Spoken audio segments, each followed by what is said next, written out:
Hora 13, un minuto. Es muy grato recibir aquí en vivo a Daniel Mordecki en estudios. Daniel ahora está liderando, está ejerciendo la dirección ejecutiva de AGESIC. Muchas gracias por estos minutos, Daniel. Muchas gracias por la invitación y un saludo cordial a toda la audiencia. ¿Qué representa el desafío, considerando que te has desempeñado a lo largo de una trayectoria muy intensa, muy productiva, consultor a nivel nacional de proyectos de transformación digital? Has participado en experiencias también en el exterior en el mismo sentido, has liderado durante varios años estas cuestiones de la experiencia del usuario, que sería interesante en el momento detenernos en ese concepto, pero ¿qué representa llegar ahora a liderar lo que podría llegar a ser la cabeza de la digitalización del Uruguay? Sí, para mí personalmente, como un desafío de culminación de carrera o yo estaba pensando en jubilarme. Yo tengo 59 años y estaba no en jubilarme, sino en decir, bueno, empezar a trabajar, fines de semana de 3 días, dedicarme, ¿no? Y como empezar a filtrar qué hago y qué no hago y empezar a ceder algunas tareas. Y en realidad es una oportunidad como súper interesante de pasar al otro lado del mostrador de la gente con la que trabajaste durante muchísimos años, un espacio que conoces mucho, pero que siempre estuviste de acá, y decir, bueno, ok, tenés la oportunidad y el desafío, y ahí me zambullí y en eso estamos. Sí, AGESIC, si se quiere, es una nueva institucionalidad muy vinculada a este mundo digital. ¿Cómo la clásica pregunta a nuevos jerarcas, ¿cómo encontraste la unidad? ¿Cuáles son los desafíos que están planteados? Bueno, AGESIC tiene 20 años y consiguió, antes de esos 20 años, las políticas digitales del Uruguay que ya existían, porque 20 años es todavía en este siglo, ¿no? de antes, no conseguían romper las barreras del cambio de gobierno, que es el peor enemigo para una política pública. El cambio de gobierno, no importa el partido, no importa nada, es el peor enemigo. Tú tenías cosas, por ejemplo, como el programa Infed 2000, fue un programa educativo anterior, bastante anterior a Ceibal, que llevó adelante el gobierno de la calle Padre. De la calle Herrera generaron un aula de computación, servidores, computadoras, redes, docentes, coordinación, programas, licencias y todo en cada escuela, y el gobierno siguiente lo cerró. Y que lo cerró quiere decir que todo lo que se había hecho se perdió. Algunas comisiones pro fomento mantuvieron las aulas algún tiempo abiertas y así pasaba en general con todos los proyectos. AGESIC viene consigue resolver ese problema y genera una política continua durante 20 años. El punto interesante es que ganamos, o sea, es que el proceso, cuando AGESIC toma, para que la gente se haga una idea, porque uno piensa que el mundo siempre fue así, el iPhone aparece recién en 2007, como un producto de lujo, un producto suntuario. Los celulares que tenemos nosotros, que tienen un costo razonable, y son de más o menos de 2011. ¿No? Entonces, en 2005 nace AGESIC, o sea, hay un cambio, o sea, el mundo no era digital, en general era todo en papel y había algunos procesos.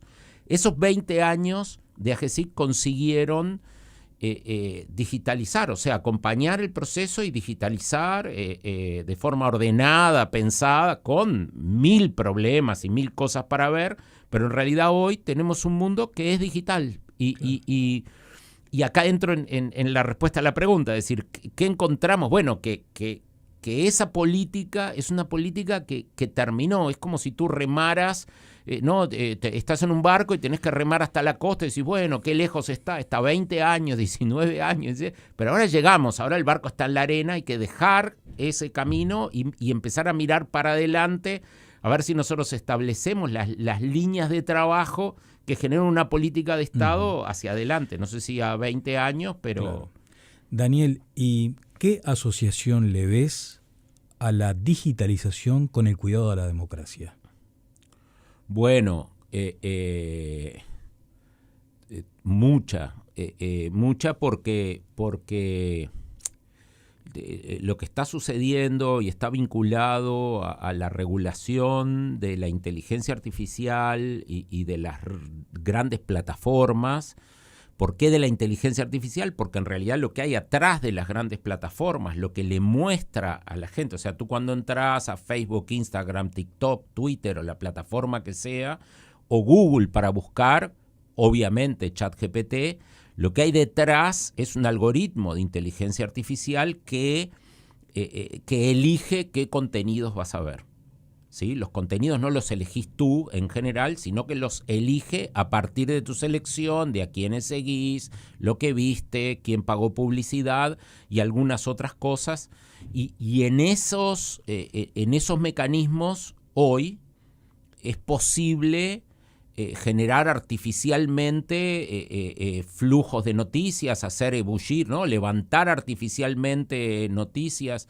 Por ejemplo, sin hacer un juicio de valor, el tuit del presidente Milei que originó el escándalo con la sí, con la moneda Libra, estuvo 6 horas en el aire nada más. 6 horas. Eso quiere decir que artificialmente se lo hizo ebullir. Si yo no recuerdo mal, capaz que tuvo una cosa así como 5 millones de visualizaciones sí. En 6 horas. En 6 horas lo bajaron y eso quiere decir que tú artificialmente podés construir cosas que antes no podías. Antes tenías que tener de antemano los televidentes o los radioescuchas o la gente que compra el diario. Y con ese panorama, Daniel, ¿es posible reclamarle ética a la inteligencia artificial? La inteligencia artificial no tiene ética porque no es humano, ¿no? El problema somos los seres humanos, pero viste que hay una corriente. Definitivamente, o sea, la corriente de ética en inteligencia artificial la lidera UNESCO.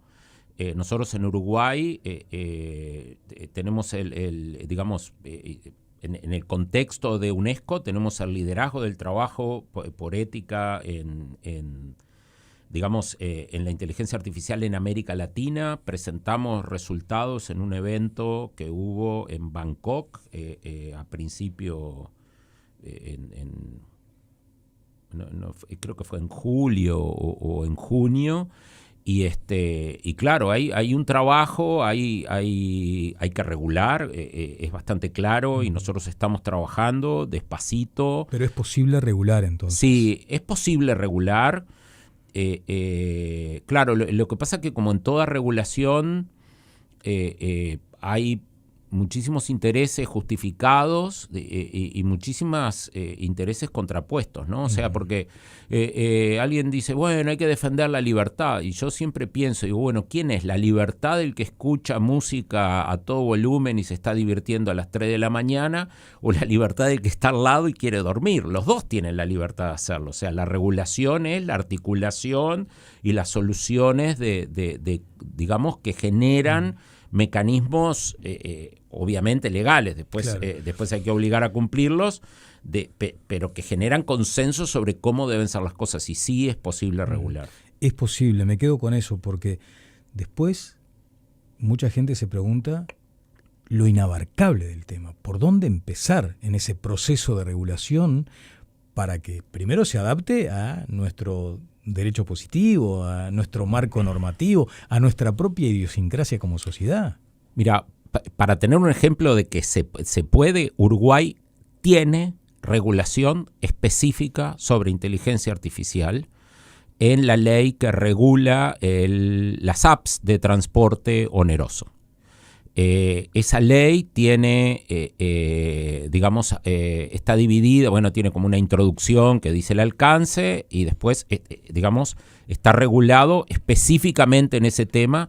Tiene del artículo, si mi memoria no me falla, del 4 al 11, dice estos son artículos generales y tiene, por ejemplo, obliga a que las empresas tengan un representante local y que la jurisdicción para los juicios y para los reclamos sea uruguaya. Obliga a explicar cómo funcionan los algoritmos, no cómo es el código del algoritmo, sino qué criterios utilizan para determinar la priorización de envíos, la asignación, digamos, qué te beneficia, qué cosas valoran y qué cosas no valoran y cuáles son los límites, no después cómo hacen toda la interna para hacer eso, lo que se llama transparencia algorítmica. Así que hay una acumulación de experiencia, ¿no? Sí, claro, obligan, eso es en Uruguay, digamos, es la ley que se aprobó en febrero del año pasado. Obligan, por ejemplo, a que si tú consideras que el algoritmo te daña, tenés derecho a que te explique una persona que además tiene que tener potestad de la empresa para responder por las decisiones. Claro. O sea, no es que te pueden conectar a un call center, sino que tiene que haber alguien que tenga responsabilidad. Eso existe en Uruguay hoy y nadie hizo escándalo, nadie hizo problema y digamos, y obviamente es ley y se cumple. Sí, para utilizar el léxico vinculado a estos asuntos, no es que todo esté en una nube inabarcable y que nadie alcance, nadie llegue, nadie pueda incidir ahí. No, son problemas. Esto no quiere decir que es soplar y hacer botellas. Un paréntesis es que no entiendo por qué soplar y hacer botellas es un refrán que dice que es fácil, porque yo hace un tiempo estuve en un museo y vi gente soplando vidrio y me pareció una cosa alucinante y complicada. Pero no es una cosa ni sencilla ni trivial. Pero hay, y cuando tú ves en el espectro político, inclusive de oposición, de partidos, de las empresas, cuando no ahora estuvo, estuvo un representante de altísimo nivel de Google y con gente, nosotros se reunió con el presidente, pero además hubo reuniones.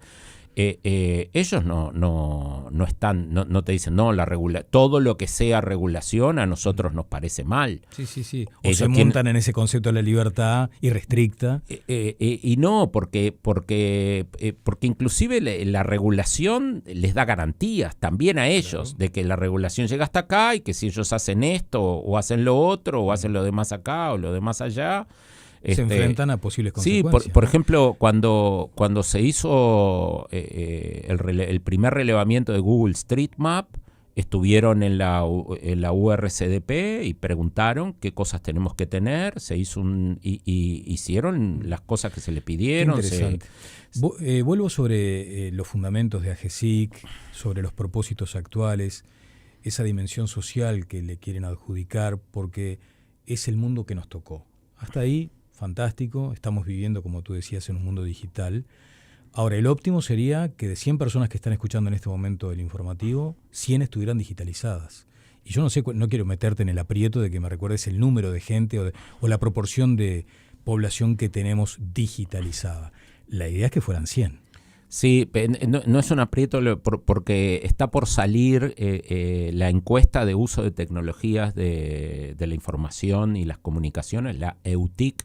Es una encuesta que AGESIC hace de forma bianual con el INE, o sea, el trabajo técnico lo hace el INE, la dirección conceptual la hacemos nosotros.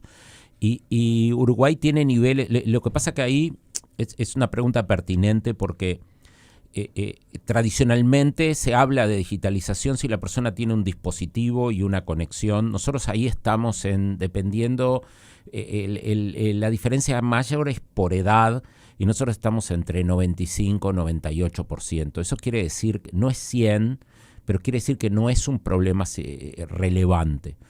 El problema ahora es, en un mundo digital, lo que se ha dado a llamar la digitalización significativa.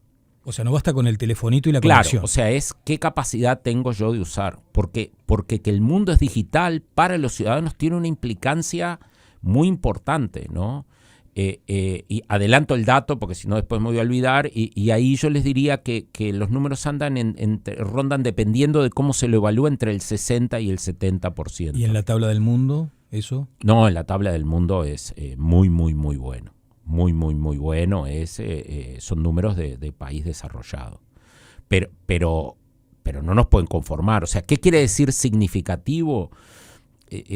Por ejemplo, el sistema de salud está completamente digitalizado. Y entonces las instituciones prestadoras de salud han ido migrando servicios de atención personal, de atención administrativa, como ya saco una hora, cómo pago un ticket, cómo te entrego un estudio, cómo coordino entre dos médicos, etcétera, a procesos digitales, y los implementaron con aplicaciones, con apps que tú descargas en tu teléfono. Si tú no tenés el teléfono, pero no sabes descargar apps y no sabes hacer transacciones, le tenés que pedir a alguien y pasás a ser dependiente, sos un paciente de segunda. Estamos hablando con Daniel Mordecki, que es el director ejecutivo de la AGESIC. Te traigo un tema bien caliente y de coyuntura, que es el presupuesto, porque imagino que AGESIC tendrá también el interés en contar con mayores recursos ante los nuevos desafíos, porque están los miedos atávicos, aquella cuestión de, yo con la tecnología, mira, tengo miedo, aquello de pasar una tarjeta para una compra internacional todavía sigue siendo para muchos una limitación hasta emocional, psicológica, pero también tenemos este escenario de ciberdelito, estafas, para lo cual me imagino que ustedes tendrán que contar con recursos. ¿Qué pidieron? ¿Qué pedimos? A mí no me gusta la palabra pedir. Me parece que tú tenés que definir una estrategia y fundamentarla y que todos los organismos tienen una estrategia y lo fundamentan, y que lo que hace el Ministerio de Economía, la UPP y las otras autoridades que participan es asignar los recursos.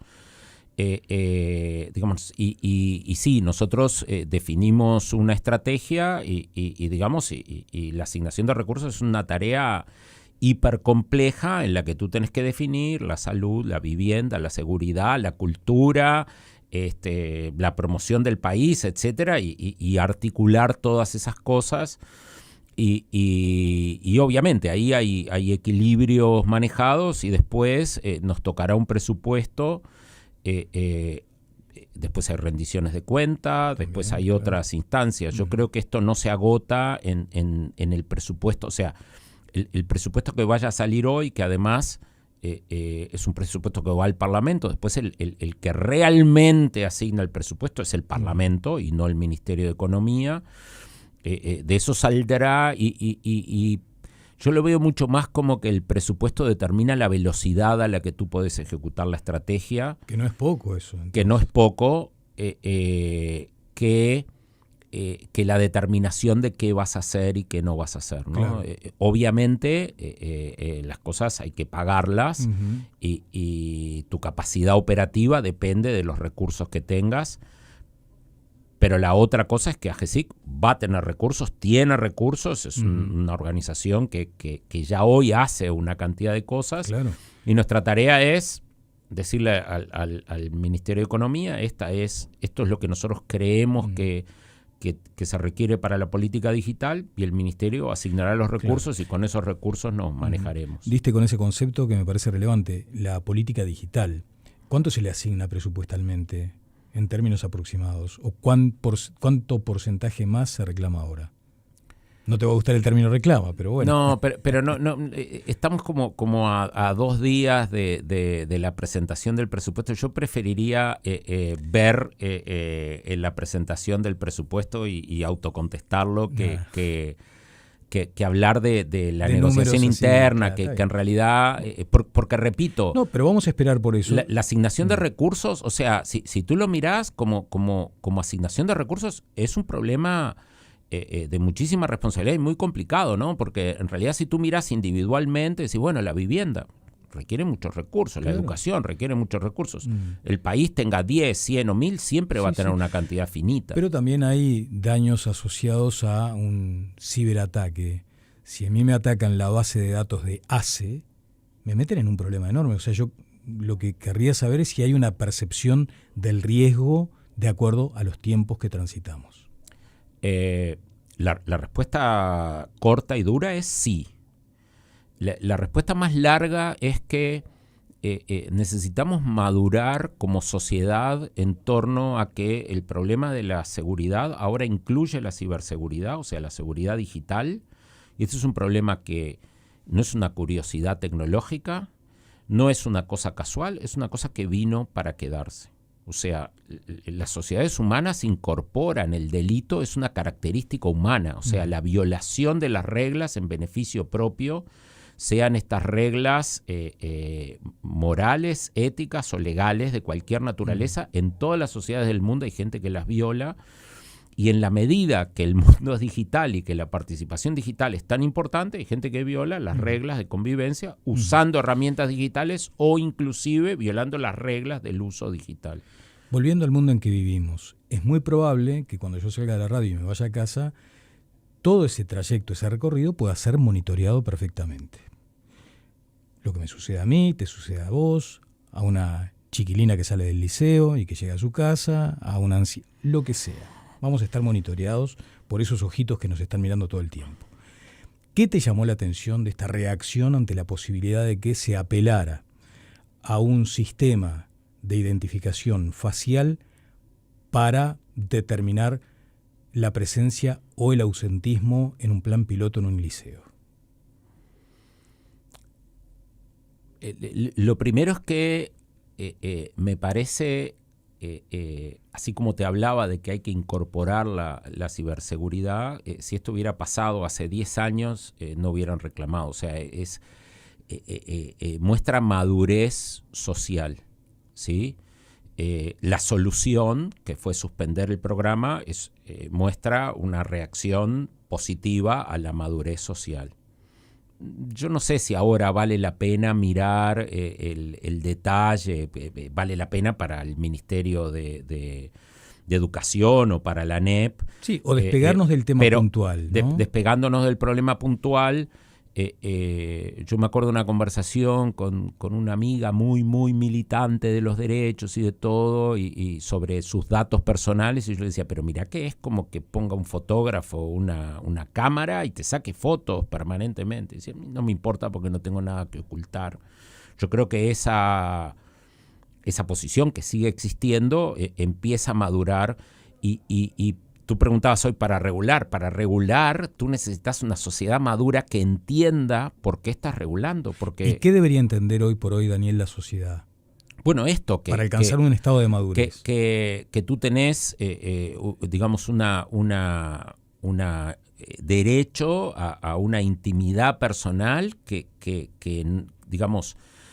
Que no se puede violar y que cuando se utilizan datos personales sensibles es necesario tener procesos que le garanticen a cada una de las personas que van a ser usados con un fin y que ese fin es acorde a sus intereses.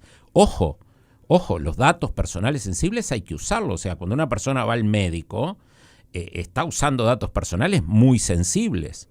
Lo que tiene que tener es, digamos, todo un mecanismo que la medicina tradicional tenía en el secreto de los médicos y todo, pero que ahora tú empezás a enterarte, o ya sabemos que esa información queda plasmada en una cantidad de sistemas digitales. Entonces, ¿cómo se manejan las historias clínicas? ¿Quién accede a ellas? ¿Cómo son los procedimientos? Hay que protocolizarlo y regularlo para que esa intimidad quede protegida y sea usada con el fin específico para el que la persona se dio los datos. Sí. El asunto es cuando ni siquiera sabemos cuánto de nuestra información está siendo manejada. Bueno, por eso hay que regular las plataformas y los algoritmos para... Porque viste que te interrumpo brevemente y te cito un ejemplo, ¿no? Si vos hoy, gracias al mundo digital, querés saber si tu auto o si metiste la pata en alguna infracción de tránsito, en 3 cliqueos sabés cuándo la cometiste, dónde, cuánto te va a salir pagar la multa, ¿no? Y uno se pregunta, qué bueno sería que yo pusiera mi nombre y supiera qué información sensible de mí se está manejando en distintos ámbitos, ya el público, el financiero, en fin, ¿no? Sí. Yo diría que digamos, hay una parte que maneja el Estado, hay una parte que maneja el sector privado. Hay lugares muy regulados, como la banca, por ejemplo, y el sector financiero está muy regulado, y el Banco Central maneja qué información, y tú sabes qué información puede dar, qué estás protegido y qué no. para mí el sector más sensible ahora tiene que ver con la participación de las personas en redes y las cosas que publican y lo que es posible deducir a partir de eso, ¿no? Vuelvo al ejemplo de regulación que existe en Uruguay, porque la cosa que más te preguntan es, bueno, pero ¿vale la pena? ¿Lo van a cumplir? ¿Qué va a pasar? Ya hay. O sea, ese es el ley hay. Ley hay. Los trabajadores de las plataformas tienen derecho por ley en Uruguay hoy a acceder a esos datos que tú estás preguntando, a saber, cuando yo te decía explicar los algoritmos, las empresas le tienen que decir qué datos recolectan y cómo los usan. O sea, yo recolecto tus trayectos o no los recolecto.